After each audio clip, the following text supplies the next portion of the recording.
Book nibbles. Big ideas, small bites.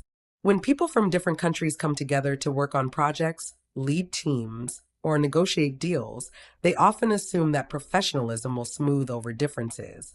If everyone speaks English, dresses formally, and follows basic business etiquette, surely the work will flow smoothly. But reality often proves otherwise. Misunderstandings bubble up. Tempers flare over seemingly minor issues, and projects derail not because of incompetence, but because of invisible cultural mismatches. Erin Meyer's The Culture Map is devoted to shining a light on those invisible patterns. Drawing on years of research and consulting with international teams, Meyer offers a vivid framework to understand how cultural values shape communication, decision making, trust, disagreement, and leadership.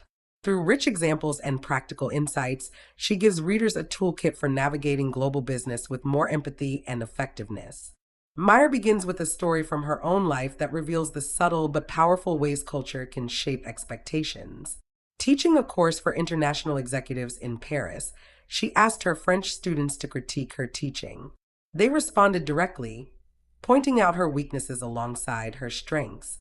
When she asked her American students, however, they couched their feedback in positive terms, layering praise and offering criticisms so gently they almost vanished. Meyer was struck by how the same question elicited such different approaches to feedback. That moment crystallized her mission to map the cultural differences that guide workplace interactions so that misunderstandings don't sabotage collaboration. The book is organized around 8 scales, each representing a spectrum along which cultures fall.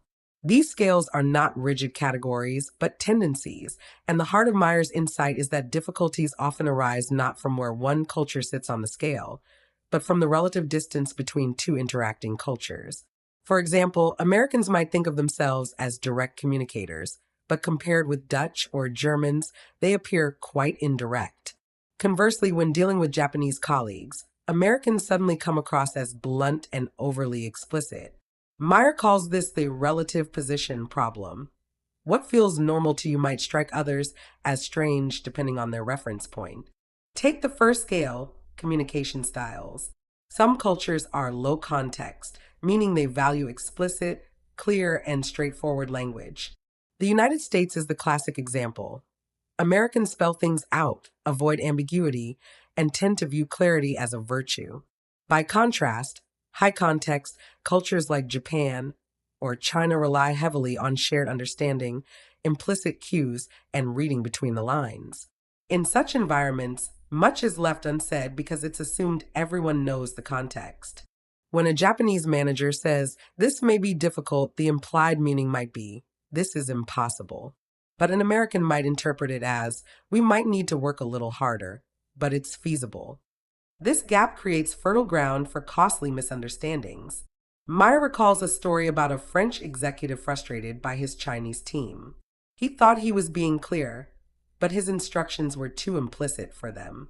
The Chinese team, accustomed to high context communication, was waiting for him to convey direction through subtle cues, while he expected them to infer his meaning from his words. Both sides believed the other was incompetent, when in fact they were trapped in a clash of communication styles. The lesson Meyer draws is to adapt. When working across contexts, it is safer to err on the side of explicitness.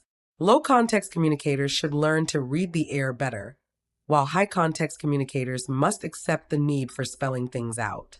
Another scale is evaluation, how cultures deliver feedback.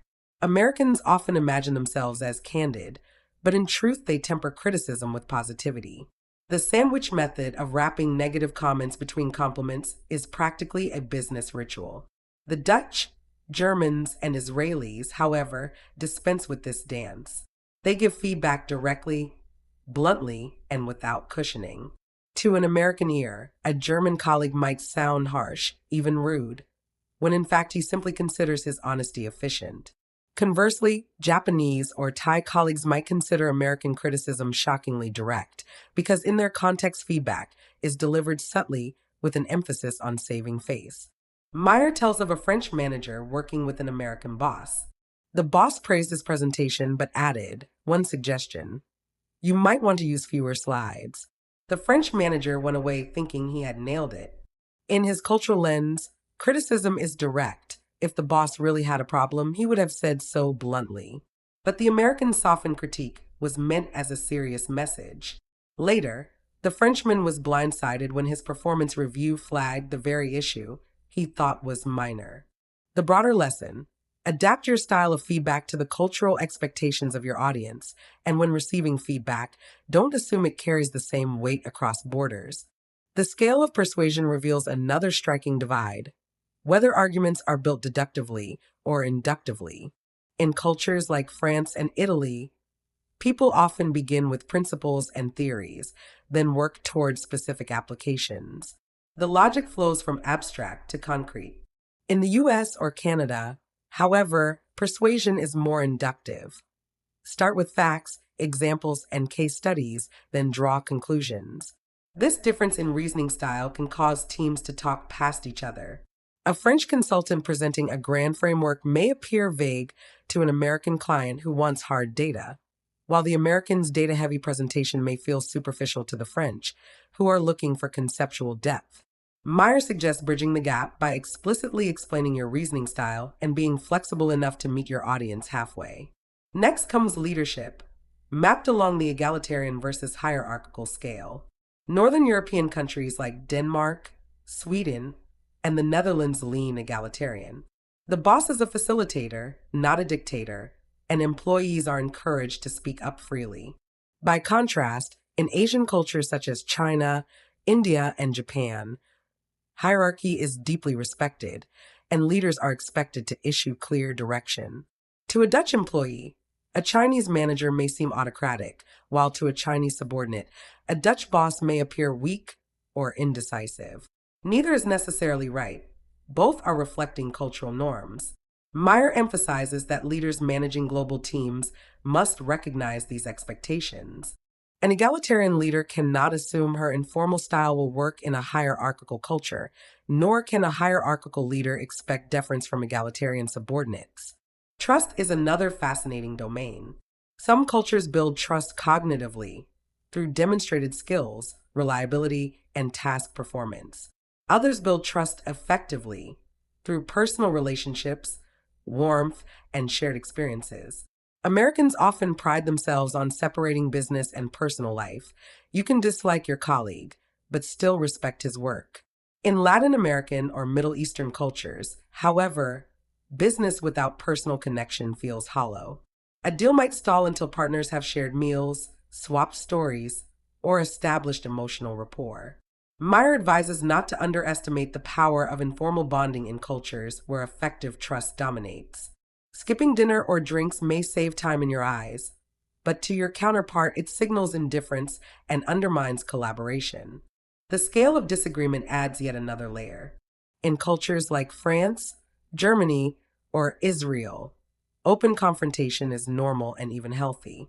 People argue passionately and expect that disagreement sharpens ideas without damaging relationships.